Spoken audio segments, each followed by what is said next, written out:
commercial property થઈ જાય છે ને.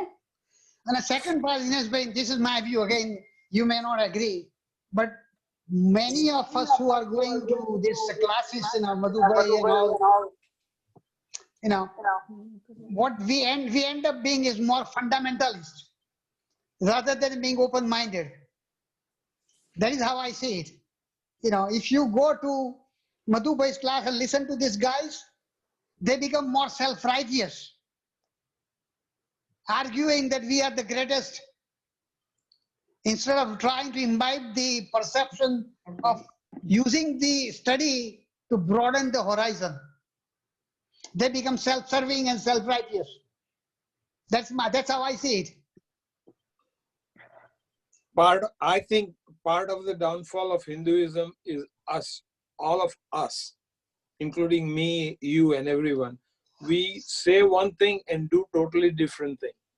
And our children, they are so sharp that they look at it, they may not say it at your face, but and sometimes you have opening discussion, and when you discuss with them, they bring out, Daddy, 3 years ago you did this, 4 years ago you did this, this is this. Where is your Hinduism? Where is it now? So we, all of us, including me first, is we do things which are advantageous to us rather than what's right for the religion. Yeah, you're right. There is some degree of hypocrisy as well. You're right. Yeah. But that is also because it is too confusing and too liberal in thought process. It doesn't have the commune appeal. It is something which is left to individuals to decide about what they want to follow. If you look at the other big religions of the world, they have commune effect. It is for masses. Islam and Christianity are successful religions for only one thing, that they are for masses. There is nothing like individual thinking. In Vedantic, they say that you should understand your own self-realization. And that is the way they are talking about the religion. So it becomes very, very confusing. Whereas especially in Islam and Christianity, it is one. You follow this. This is Bible, this is Christ, this is Allah, this is Quran, and you follow that. So it becomes a very, what you call, unified religious approach. Whereas in Hinduism, we all have different opinions. Right now also, for all these classes, each one of us had very strong opinion about certain things. Not just that, Pratap Bhai, but we also have so many different so-called experts and authorities and the Maharajas who teach us different things. You listen to one and the other one would say something different, totally different. And so it's the messages that are given out are so different that it's very difficult to follow even for us. I find it difficult. You go listen to somebody who is supposedly pretty high up in the hierarchical order within whatever that sampradaya is, and you go and listen to somebody else and they're both talking about the different things. એટલા માટે કહેતા હોય છે કે એક જ જગ્યાએ જાઓ તો તમને કંઈક મળે, 10 જગ્યાએ જાઓ તો કન્ફ્યુઝ થઈ જાઓ. No, that's what I was saying. It is too confusing and too liberal also. There is nothing like it is so liberal that you can, I don't want to believe in this. I'm fine. That type of a thing. That's true. So that is a freedom ના કહેવાય, સારું ના કહેવાય. Janaben wants to say something. ના, આ જ question મેં થોડા વખત પહેલા પૂછ્યો હતો ત્યારે દિનેશભાઈનો જવાબ ને ઇવન રાજનભાઈએ પણ શીખવાડેલું કે ડિફરન્ટ કેન્ડી ટેસ્ટ કરો. તો આપણે આ ડિફરન્ટ કેન્ડી ટેસ્ટ કરીએ છીએ. રિમેમ્બર દિનેશભાઈ, તમને યાદ આવે છે? બરાબર છે. ટેસ્ટ કરો, different candy test karo. That applies, and you are absolutely right. I said that does not apply to an average person because he gets confused. કે ભાઈ ચોકલેટ આ ક્વેશ્ચન મેં પૂછેલો ત્યારે તમે ને રાજનભાઈ બંને જવાબ આપ્યો તો કે પછી રાઈટ કે wrong? No, you're right. You are right. You are absolutely right. Yeah. All right, let's move on to the slide at least, and let's see. We can talk about going forward. At least let me move some slides. Okay. Let us learn Buddhism. Okay, so Janaben asked me the question earlier today, and I thought, let me just find some slides that will help. Okay, the question is, what is consciousness as per Buddhism? Or what is the one that gets transmitted from one to the other life? Or one individual's karma gets transmitted to the second individual's karma, or what happens there? So there are basically, Buddhism says there are 5 skandhas. The consciousness is a product of skandhas. And what is that? So essentially it's a interaction between 5 things. One is the form or the matter, which is the world that we experience. Then how you perceive that matter, or what you perceive of the world, is the second one. Third is the appreciation and cognition. So basically function of the mind. What is outside you, how you take it by senses, and how mind synthesizes that information into some kind of logical manner. Whatever you see, whatever you hear, whatever you taste. And then whatever the impression the mind forms is the consciousness, is the end product of that is the consciousness. So which is what the primary focus of Buddhism is that the consciousness is an emanation of whatever your senses take in and your mind is able to synthesize and cognize and make an impression. That is the consciousness. So it is an interaction between the matter and the mind and the senses, and that is the consciousness. So there is no such thing as a permanent existing consciousness like Vedanta will teach. The consciousness is the byproduct of all this interaction that is happening from outside the world, your senses and the mind. So, and that is the ultimate reality as far as Buddha is concerned, or Buddhism is concerned. Okay, we'll go to the next slide, and it basically explains the same thing different way. Let's go to the next slide. Okay, so just think about it. There is a form in the bottom. The form goes to the middle. Contact. It's contact, yeah. It's a contact. And then contact, the sensation is created, whatever the sense is, is touch, smell, taste, whatever. Perception is what we perceive it to be, eyes. And impulse, so it creates an impression in the brain and creates an act of some kind. So your mind takes all the information and reacts to it, and that is the volition and impulses, and that is the consciousness as far as Buddha is concerned, as far as the Buddhism is concerned. Yeah. So in a simplest format, can you give one example how these 3 will connect? Interact. Okay. So if you see something, Greek Drishya Viveka, basically you see something, your eyes perceive whatever, there is an entity outside you. Eyes perceive, it takes to your brain. Brain analyzes that stuff, whatever that you are seeing in your eyes, with your eyes, and makes a determination. Is it safe? Is it attractive? It is danger? Whatever that is. So if you see a lion or tiger, your brain perceives, you better run. So that is the consciousness. Whatever your mind perceives and cognizes is the consciousness. I got So it. Okay. essentially what it says that the matter is the pre-existing entity and consciousness is an epiphenomenon. By analysis of those material and sensation, a brain creates impression and action. That is the consciousness. That is the conscious event. Okay. As far as Buddhism is concerned. Yeah. Okay. Thank you. So. Okay, I just આપણે પેલું નતું સર્પ દોરીમાં સર્પ દેખાય ને સર્પમાં દોરી દેખાય. How do you compare that one here? Okay. Well, Buddhism is a completely different idea. See, Vedanta teaches is that there is a reality, one reality called rope. If you think in terms of Buddha, rope and rope appears to you as a snake. Snake. Once you remove the illusion of a snake, when you remove your ignorance of the snake, when you see a light, if you have a flashlight, and what you realize is the ultimate reality of rope. And Buddhism doesn't even accept there is an ultimate reality like that. It says that the reality is what it is, what you perceive. Reality for them is like a horizon, kshitij. When you walk, when you see a distance, you see the sky meeting the earth, right?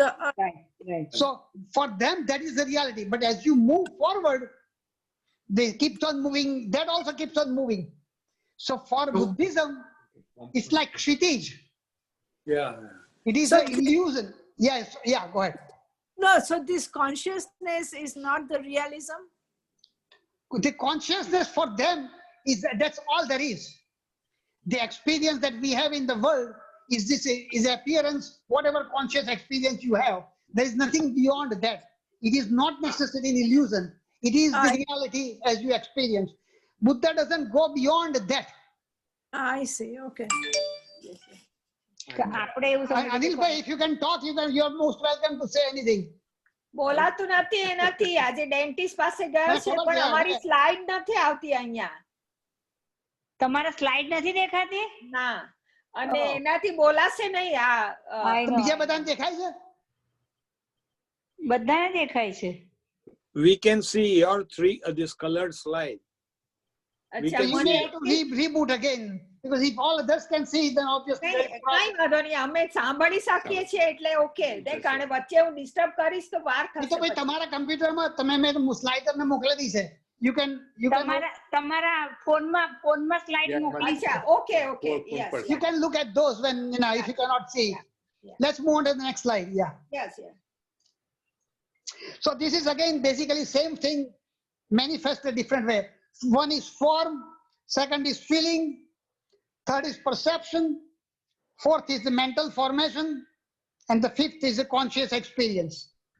So essentially, you see the form, you develop the feeling or sensation because of the form, you perceive it to be, you cognize in your mind, you interpret in your mind, create a mental impression in your mind, and that is a consciousness as far as Buddha is concerned. All right, let's move on. So they don't have anything like a consciousness, sad, happy. I mean, not the consciousness is not like that. It doesn't feel that way, but they treat all the persons. Somebody is good, somebody is bad. They treat everyone same because everyone has only like a one consciousness concept. No, the experience that you have, happiness, sadness, anger, depression, whatever, those are those are conscious experiences. for Buddhism. For the individual. So you experience whatever you experience, your mind is your consciousness. It may be positive, it may be negative, it may be good, it may be bad. So Vedanta will say something like this, that it's like an ocean. If you think in terms of ocean, consciousness that you experience, the mind is like a wave. Yeah. Buddhism doesn't go to the level of consciousness of ocean. It just talks about the wave itself. Yeah, see, wave may be good, may be bad.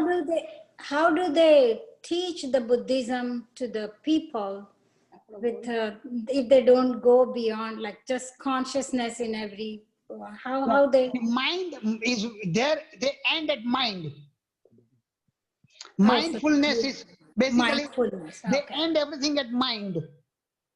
So then it gets clear to the Precisely. perceptions of the So mind. you have to calm down your mind. That's Similar to what yoga is.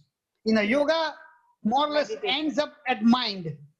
Controlling the mind, moving the movement of the mind to a stable movement is the idea of mindfulness meditation. Mindfulness. Consciousness is depend on mind, right? Precisely. For them, mind is the consciousness. Oh, mind. So Rajan bhai, in this whole discussion, what like taking one step further, what Naina asked. So in that teaching, there is no acceptance of God nor denial of God. So there is nothing about God. No Yeah, God. Buddha never answered the question positive or negative. He said Right. the reason, and we'll come to that, but I'll explain. Now, this is where suffering comes in the picture. Let's talk about that and I'll answer your question. So, what are the four noble truths? He says human life has a lot of suffering. He used the word dukkha, not suffering, dukkha. And we'll talk about dukkha and then we'll talk about that. The cause of the suffering is greed. The third one is there is an end to suffering. And the way to end suffering is to follow the middle path. So those are four noble truths of Buddha. So life is a misery. One. The reason for misery is greed. There is a way out from that. And that path is middle path. That is how he sees it. So what is the dukkha? Now let's talk about dukkha and then we'll come to that point. Go to the next slide. Okay. So dukkha is translated as suffering, but that is a poor translation. Dukkha is a state of unsatisfactoriness. So you are never ever satisfied. So never experience the pleasure or happiness, call it that way, or a bliss of Vedanta. You are always in a state of suffering, in the sense is that you are never satisfied 100% no matter what you do. And that is the reason for dukkha. And he says, to answer the question you said, is the reason we keep on searching for a ultimate reality is the reason we are in a dukkha. We keep on thinking there must be something beyond this, and that is the source of your dukkha. So he said, don't even worry about anything else. Just accept this is it. There is nothing beyond that. So accept, like if I use a wave and ocean analogy, talk about the wave. Don't talk about the ocean. Just think about how you stabilize the wave and don't worry about the ocean per se. So don't go beyond what you experience day in, day out. So for him, the line of demarcation ends up with your behavior in this world and accepting that this is it. Or something like, if I wanted to say this, for him, life is a circle. And the reason we are unhappy is that we want to find the center of the circle. We are living on a periphery of a circle and we keep on thinking, where is the center of the circle? He said, don't even worry about where is the center. Enjoy the periphery where you are and try to make yourself happy on where you are, happen to be on the periphery. If the periphery is wavy, make that periphery round and don't worry about where the center lies. Because there is not something that you can achieve unless you have a nirvana.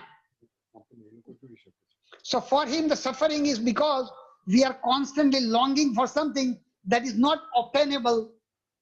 And once you obtain, there is no need to know the previous one. So Vedanta said something like this. On this side of the divide, there are lots of questions, but no answer. On the other side of the divide, there is only an answer. Questions are no longer relevant anymore. Am I making sense? So when we are in a human experience, I did not understand the last two sentences you said. Okay. On the human experience. Yeah, I didn't understand that either. Okay. Let me reiterate. On the human side of experience, we have lots of questions, but not many answers. But once you cross over, that means you become transcendental or nirvana or moksha, there is only an answer. The questions are dissolved. So basically, once you reach that level of perfection, no more questions exist anymore. That is the point he's making. So at that stage, even answer should not exist, because he went to that moksha stage where everything becomes equalized. No question, no answer should be there. But the answer is that you receive a state of perfection where nothing else to be questioned anymore. That is what he's saying.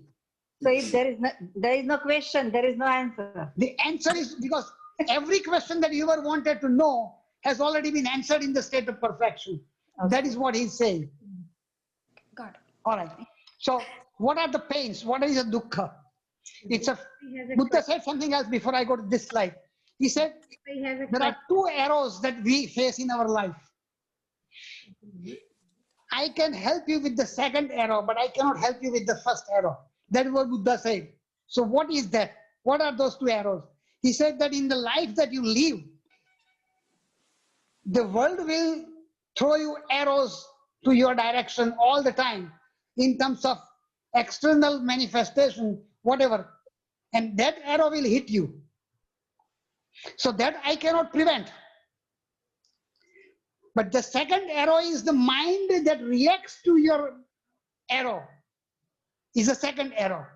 So if you listen to me, I'll be able to help you with the second arrow of how your mind reacts to the first arrow. So the pain and suffering and dukkha that you experience because of your physical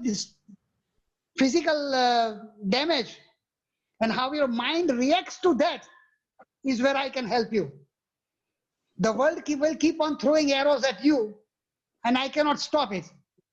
But how you learn to respond to that is what I can help you with. So mindfulness meditation is what that is. That's what you need in the life. Okay. So essentially he says that my solution is how you react to the second arrow.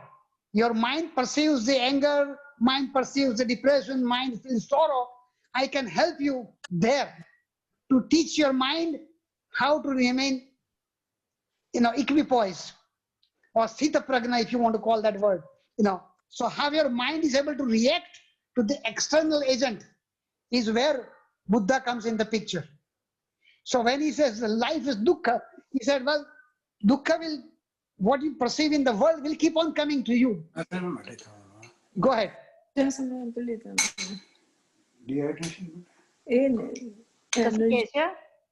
Rajnibhai કશું કહ્યું તમે?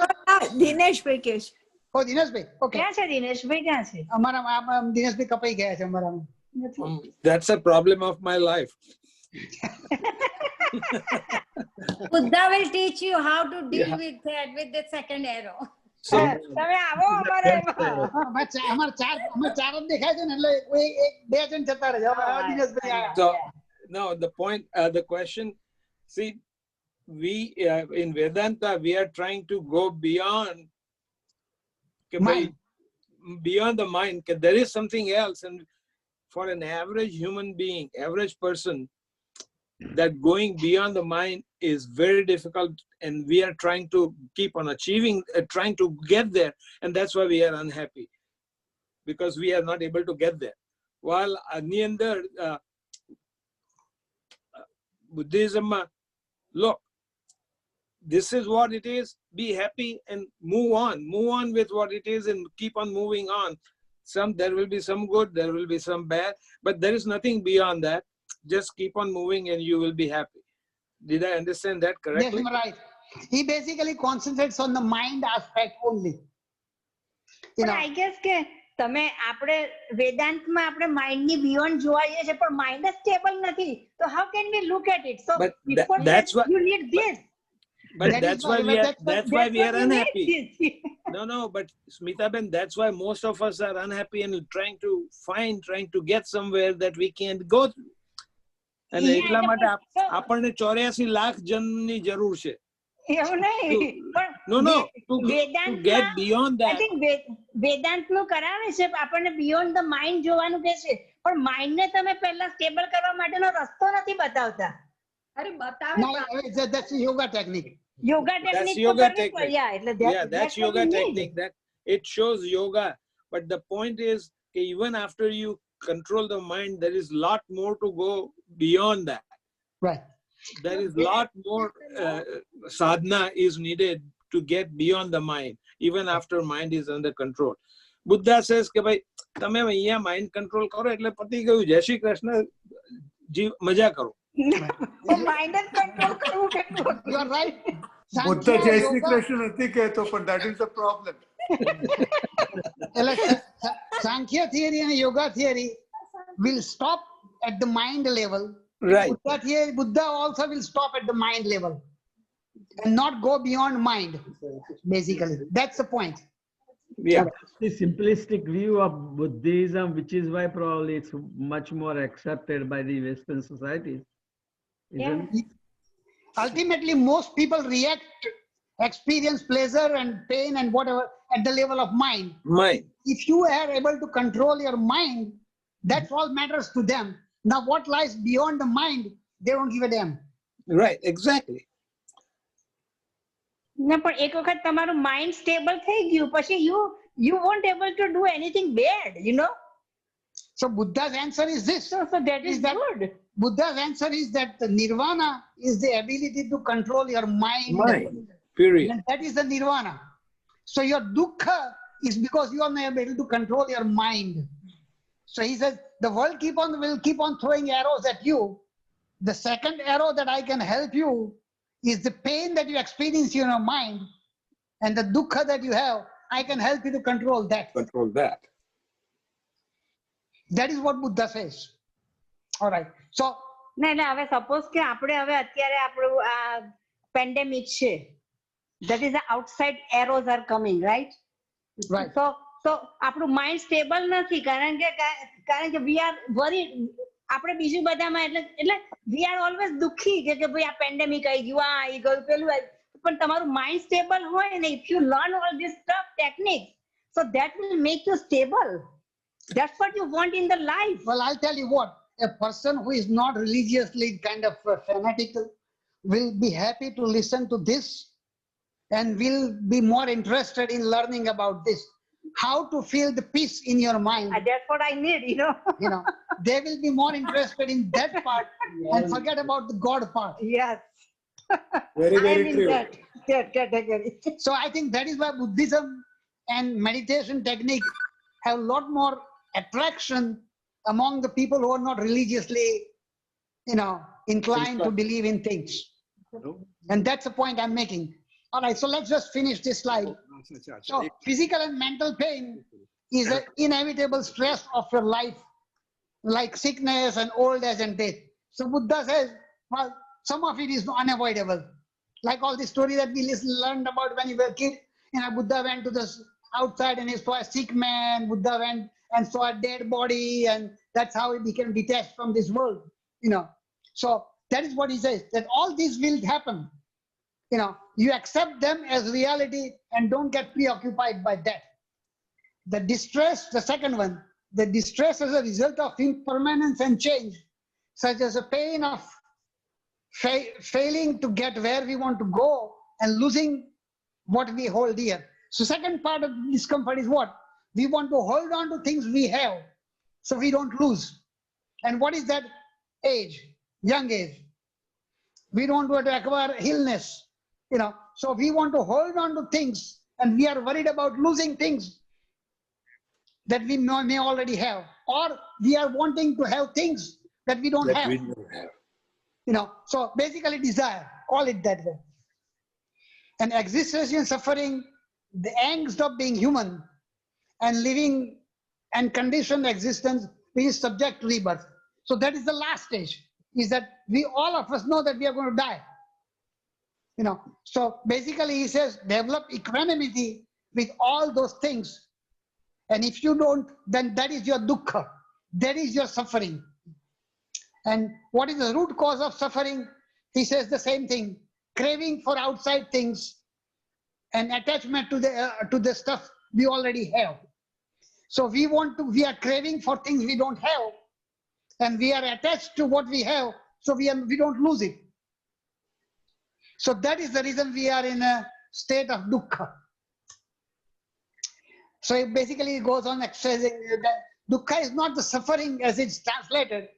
It is the unsatisfactoriness of the life. So it's not like we are always unhappy, but we are never ever happy either. Satisfaction. So we are never satisfied in life. And what he says is that by ability, if you are able to control your mind, that state of unsatisfactoriness will disappear. So that is for him is a nirvana. Let's go to the next slide. So Rajan Bhai, for Hinduism and for Buddhism, the causes are the same, but how far do you take that up the chain? Buddhism stops at mind and says, okay, we go beyond the mind. Precisely. Okay. Yeah. For Vedanta or in general, maybe mind is a reflection of the consciousness. So, there is one step beyond that. For Buddha, that is not a step that you want to worry about. Right. Okay. Got it. So what he says, what are the three universal truths for him? So this is where he stops. Everything in life is impermanent, subject to change, and always changing. What we in Vedanta will say, everything in life is impermanent, but there is a permanent thing beyond that. Beyond Buddha that. doesn't even mention that. Okay? Because nothing is permanent. A life based on possessing things or persons doesn't make you happy. So second truth, we already talked about that.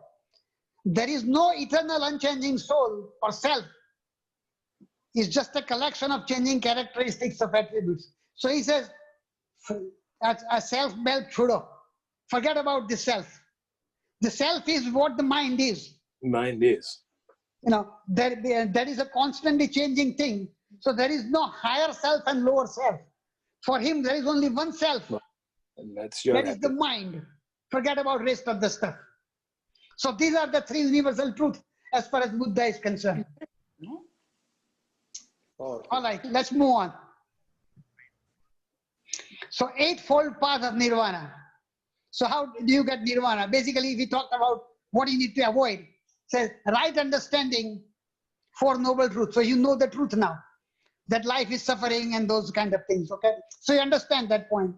Develop attitude of compassion, because he's only preoccupied with the world that we live in, not beyond that. So whatever you are doing here is all in matters to keep your mind satisfied. Compassion. Avoid the right speech, right action. We already basic things.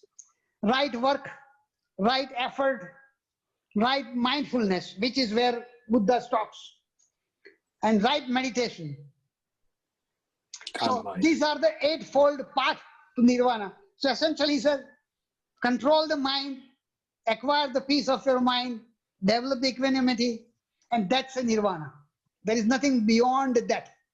That is how he stops. Gita પણ એવું જ કહે છે ને કે That's what Gita Prajna is one of the steps.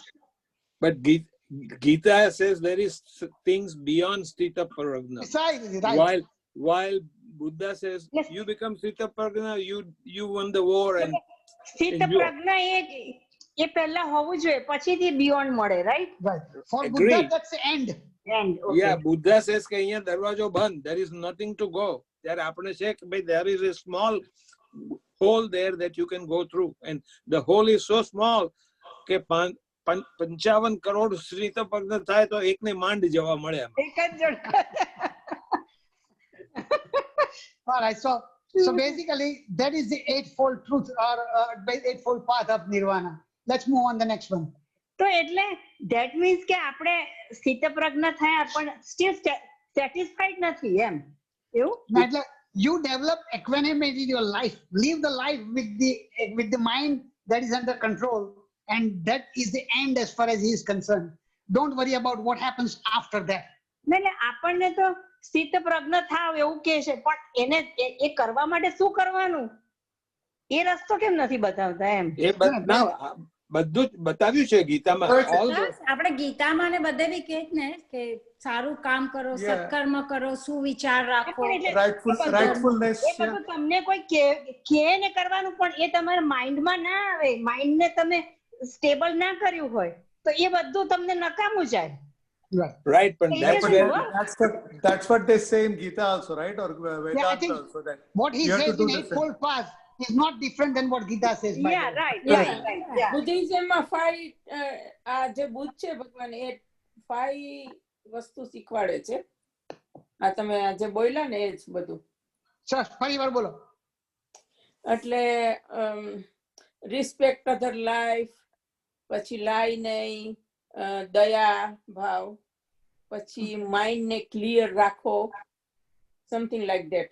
બીજા બે યાદ નથી. બે એ તો બધું બેઝિક જ છે. That is a basic. એટલે બુદ્ધિઝમ બેઝિક જ શીખવાડે છે.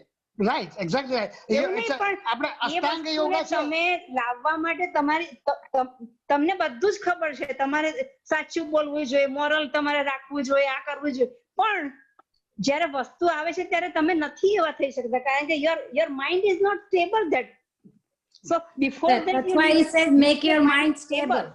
Yeah, right, you're right. That's why practice yoga. Practice. Right. Not Ashtanga yoga. Ashtanga yoga is similar to what this guy is saying. 2 minute બાકી છે.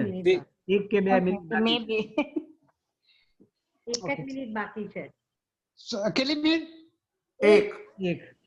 Okay, we can make it. We can stop here because now this is going to be more detailed discussion of what Buddha says and what Vedanta says, and what is the similarity, what is the difference. So this is a little bit more complex arguments now, but you get the basic stuff of Buddha. This is very good. Yeah, it is very good. Yeah. તમે મને હિન્દુમાંથી બુદ્ધ નથી બનાવવાની try કરતા ને? There is a Buddhist temple on 360. કોઈ આવવાનું છે tour કરવાનું? Nothing wrong. આપણામાં જતા પહેલા આ વસ્તુની જરૂર છે એમ. રાઈટ. ઇવન તમે બુદ્ધના જે રૂલ્સ છે એ બી ફોલો કરો ને તોય ઘણું છે. ઘણું છે. યસ, ખરી વાત છે બેન. આપણા માટે આટલું કરો, that is a good enough four our life, you know.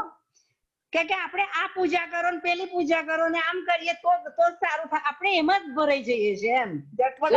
That's how we have been brought up, right, from the childhood. So that has been inbuilt in us. I'm just saying this is what we know. નહીં ના, તું Buddhism ના પેલા નિયમો જાણ ને આપણા નિયમો જાણ, એમાં બહુ ફેર નથી. પૂજા પાઠ ભગવાનને માટે સેમ જ રસ્તો છે, પણ આપણે મૂર્તિ ને લઈને બેસીએ પૂજા પાઠ. બહુ પેલા એમાં ફસાઈ જવાય છે એમ. એક્ઝેક્ટલી. આપણે આપણા એમાં એટલા બધા ફસાઈ જઈએ છે કે આપણે આમાં જ આપણે રહી જઈએ છીએ એમ. એટલે બીજું બધું બહાર જતું રહે છે. That's what I M just trying to say. આ બુદ્ધા પાછું આવતું નથી, આ નેટફ્લિક્સ માંથી જતું રહ્યું છે. તમે આ બ્રહ્માકુમારી છે તો બ્રહ્માકુમારીમાં પણ એનું બી ઘણું બધું શિવાની દીદીનું સરસ છે. I think that what Brahma Kumari does meditation wise, if it can be spread in a way that Buddhism is, that can help. That can help. Yeah. પણ રાજનભાઈ, એક અમારા ફ્રેન્ડ છે એમાં છે, તો મને 15 દિવસે મહિને મને પોચી કે છે, મારું નામ જ પોચી તરીકે. મને કે પોચી, ઈ મને છે ને મગજમાં નથી ઉતરતું. મને કે પોચી બાબાનું આજે સપનું આવ્યું હતું કે પોચીને ફોન કરજે કે કેમ છે, સમજાય? તો હું પેલા હસવામાં કાઢી નાખતી હતી, પણ એ તો રિયલી સાચે જ એમ કે ના રિયલી. એ બધું મને બકવાસ લાગે બધું. ના એટલે બ્રહ્માકુમારીમાં તમે આગળ બધું જુઓ તો પછી પાછું બધું ભગવાનનું બધું આવે છે પાછું. એટલે પણ I think primary focus is meditation part is what most people will be attracted to. Shivani માં પણ એટલે આમ કે પોઝિટિવિટી ને બધું છે.